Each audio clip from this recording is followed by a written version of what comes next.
क्या बिटकॉइन और crypto currency हलाल है या फिर हराम है? आप में से काफ़ी लोगों को अभी तक डाउट है और आज की वीडियो में आपके सारे डाउट क्लियर होने वाले हैं, क्योंकि आज की वीडियो में 5 उलेमा के 5 पॉइंट्स आपके सामने रखूंगा और उन 5 पॉइंट्स के वकार ज़का ने जवाब दिए हैं वो भी आपको बताऊंगा।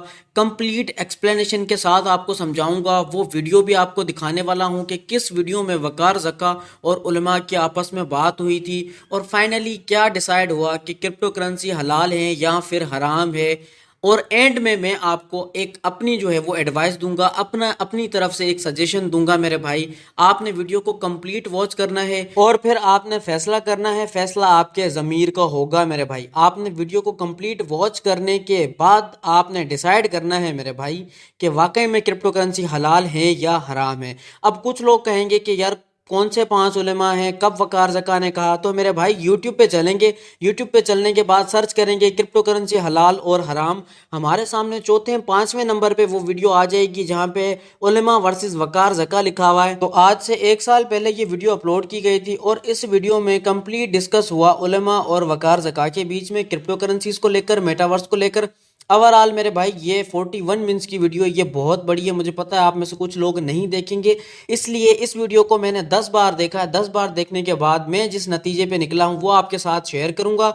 अब मेरे भाई आपको एक बात बता दूँ कि आपने जो है ना वो स्क्रीन पे बिल्कुल भी फोकस नहीं करना, आपने सिर्फ और सिर्फ मेरी वॉइस पे फोकस करना है, क्योंकि आज मैं आपको सिर्फ एक्सप्लेन करने वाला हूँ, कुछ प्रैक्टिकल नहीं सिखा रहा, जस्ट एक्सप्लेन कर रहा हूँ। ओके हो गया मेरे भाई? अच्छा, उससे पहले आपसे एक छोटी सी रिक्वेस्ट है, अगर आप मेरे चैनल टू बी एक्सपर्ट पे नए हैं तो मेरे भाई चैनल को लाजमी सब्सक्राइब करें और बेल नोटिफिकेशन को प्रेस कर दें, ताकि इस तरह की informative videos time to time आपको रिसीव होती रहें। और वीडियो अच्छी लगे तो वीडियो को लाजमी लाइक करिएगा। अच्छा, अब पॉइंट नंबर 1 उलमा की तरफ से था, मुफ्ती हनीफ कुरैशी साहब का। उनका कहना था कि ये जो क्रिप्टो करेंसी है या फिर बिटकॉइन है, इसका कोई वजूद नहीं है पेपर करेंसी के मुकाबले में। इसको हम गिव एंड टेक नहीं कर सकते। जिस तरह से हम पेपर करेंसी को यानी नोट को हम खुद अपनी जेब में रखते हैं और सामने वाले को दे भी सकते हैं, इस तरह से बिटकॉइन या अदर क्रिप्टो करेंसीज का वजूद नहीं है। अगर बिटकॉइन और क्रिप्टो करेंसीज का कोई वजूद होता तो ये करेंसी एक्सेप्टेबल थी, अदरवाइज ये करेंसी उलेमा को समझ में नहीं आई।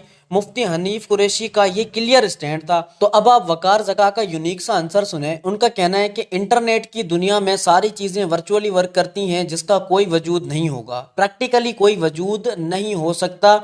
हम यहाँ पे एक लाइव वीडियो बनाते हैं, उसको अपलोड कर देते हैं, उस वीडियो का जो वजूद होता है वो वर्चुअल हो जाता है सोशल मीडिया पे आने के बाद, इंटरनेट पे आने के बाद।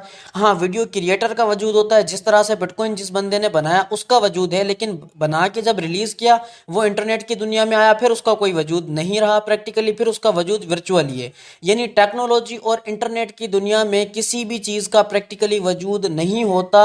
और वकार ज़का ने दूसरी एग्जांपल दी कि जिस तरह से हम पेपर करेंसी दे के बैलेंस करवाते हैं तो बैलेंस हमारे मोबाइल में आ जाता है, वो भी एक वर्चुअल एसेट बन जाता है, उसका कोई वजूद नहीं होता। बाज़ाहिर तो हमने एक वजूद वाला नोट दिया था, लेकिन फिर हमें एक वर्चुअल एसेट क्यों मिला, उसका वजूद क्यों नहीं है? क्योंकि वो इंटरनेट की दुनिया में आ गया, वो टेक्नोलॉजी की दुनिया में आ गया। इसीलिए मेरे भाई इंटरनेट की दुनिया में कोई वजूद नहीं होता। और ये 110% बिल्कुल सही बात है।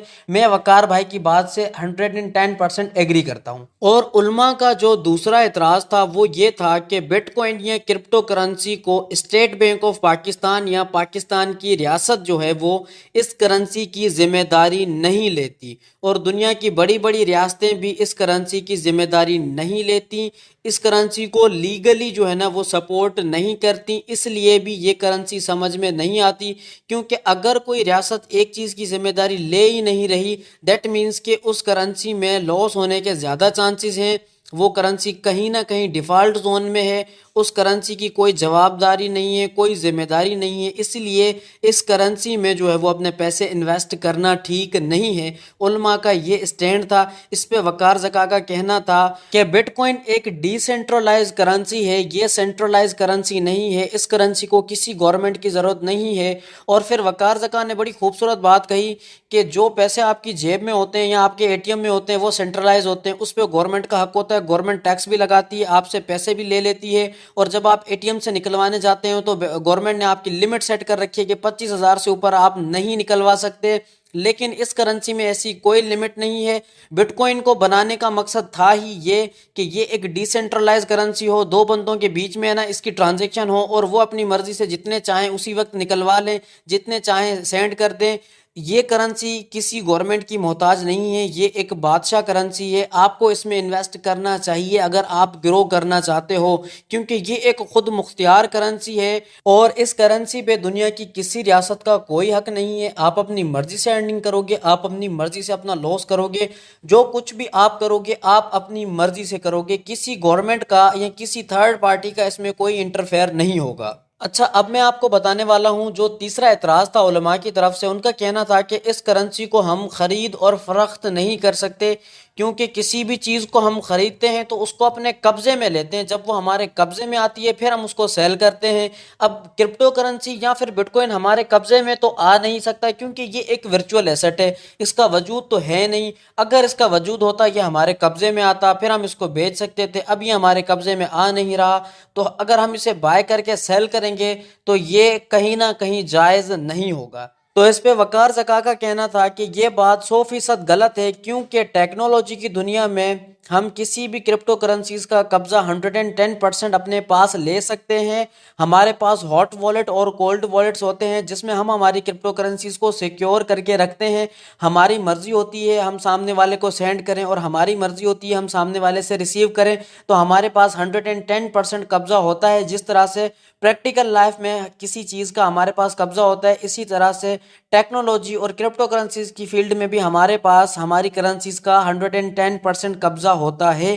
یہ وقار زکا نے بات کی تھی اور میں بالکل بلیو کرتا ہوں اس بات پہ، کیونکہ مجھے پتہ ہے کہ میرے بھائی ہاٹ اور کولڈ والیٹس ہوتے ہیں، بڑے بڑے ایکسچینجرز ہوتے ہیں جہاں پہ ہمارے جو ڈالرز ہوتے ہیں یا پھر کرپٹو کرنسیز ہوتی ہیں وہ سیکیور ہوتی ہیں۔ اس بات سے میں ایگری کروں گا۔ اور اب میں آپ کو علماء کا چوتھا اعتراض بتانے والا ہوں جو انہوں نے کرپٹو کرنسیز پہ لگایا ہے۔ ان کا کہنا ہے کہ یہ جو کرپٹو کرنسیز ہے اس کا بیسک اسٹرکچر ہے وہ سود پہ چلتا ہے، انٹرسٹ پہ چلتا ہے، یعنی کہ جو کرپٹو کرنسیز کا ریسائیکل سسٹم ہے نا، یہ انٹرسٹ پہ ورک کرتا ہے، سود پہ ورک کرتا ہے، اور سود اسلام میں حرام ہے۔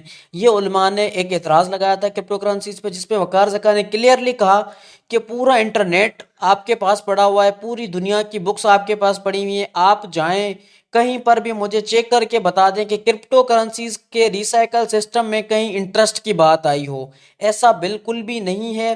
لیکن وقار زکا نے یہ بات بھی کلیئر کی کہ ہر چیز کا اچھا اور برا استعمال ہوتا ہے۔ اگر آپ کرپٹو کرنسیز کا صحیح استعمال کریں گے، جائز طریقے سے پیسے کمائیں گے تو آپ کما سکتے ہو، ادروائز کرپٹو کرنسیز میں حرام طریقے بھی موجود ہیں، آپ ان طریقوں سے بھی پیسے کما سکتے ہو۔ جس طرح سے ہم بٹ کوائن کو اسٹیک کرتے ہیں، اسٹیک کرنے کے بعد ہمیں انل ریٹرن ملتا ہے، جس طرح سے ہم اپنے بینک میں بھی پیسے جو ہے وہ ڈپوزٹ کرواتے ہیں، سیونگ اکاؤنٹ میں ہمیں ریٹرن ملتا ہے، تو میرے بھائی بینکنگ میں بھی وہ سود کہلایا جائے گا۔ پھر آپ وہی چیز اگر آپ کرپٹو کرنسیز میں کرو گے تب بھی سود کہلائی جائے گی۔ یہ بات آپ نے اپنے مائنڈ میں رکھنی ہے۔ وقار زکا صاحب نے یہ پورا کلیئر سٹینڈ دیا اس بات پہ کہ فیئر یوز ہونا چاہیے ہر چیز کا، ٹیکنالوجی کا بھی فیئر یوز ہوگا تو فائدہ ہوگا، اگر اس کا رانگ یوز ہوگا تو آپ کو نقصان ہوگا۔ سمپل سی بات ہے، آپ نے فیئر یوز کرنا ہے کرپٹو کرنسیز کا، اور پھر میرے بھائی آپ نے ارننگ کرنی ہے۔ یہ بات بالکل ان کی ٹھیک تھی کہ فیئر یوز ہونا ہی لازم ہے، ورنہ میرے بھائی تلوار جو ہے وہ تلوار کا بھی تو اسلام میں جائز ہے، لیکن اگر آپ اس کا فیئر یوز کرو گے تو ٹھیک ہے، ادروائز آپ چاہو تو اس کا غلط استعمال بھی کر سکتے ہو۔ اچھا، اس کے بعد اب علماء کا جو اعتراض تھا وہ تھا ٹریڈنگ پہ، اور فیچر ٹریڈنگ پہ اعتراض تھا ان کا کہ فیچر ٹریڈنگ میں کلیئرلی سود ہے اور یہ کلیئرلی حرام ہے۔ اس کا جو سسٹم ہے وہ پورا سود پہ چل رہا ہے، یعنی کہ پورا سٹے پہ چل رہا ہے، جس کو ہم جوا کہہ سکتے ہیں نا، وہ جوا پہ چل رہا ہے۔ اب اس پہ ایک ڈیٹیلڈ ویڈیو میں آپ کو بتاؤں گا کہ وقار زکا کا کیا اسٹینڈ تھا اس پہ، پریکٹیکل چیزوں سے لے کر ورچوئل چیزوں تک وقار زکا نے اسٹینڈ دیا ہے، اور علماء نے بھی اپنے پوائنٹس رکھے ہیں، ساری باتیں انہوں نے وضاحت کی ہے کہ آخر یہ جو فیچر ٹریڈنگ ہے یہ حلال ہے یا حرام ہے، اور اگر حرام ہے تو کس حد تک ہے، اور اگر حلال ہے تو کس حد تک ہے۔ تو یہ ساری باتیں میں آپ کو ڈیٹیل کے ساتھ نیکسٹ ویڈیو میں سمجھاؤں گا۔ آج کے لیے اتنا ہی، اپنا خیال رکھیے گا، خدا حافظ۔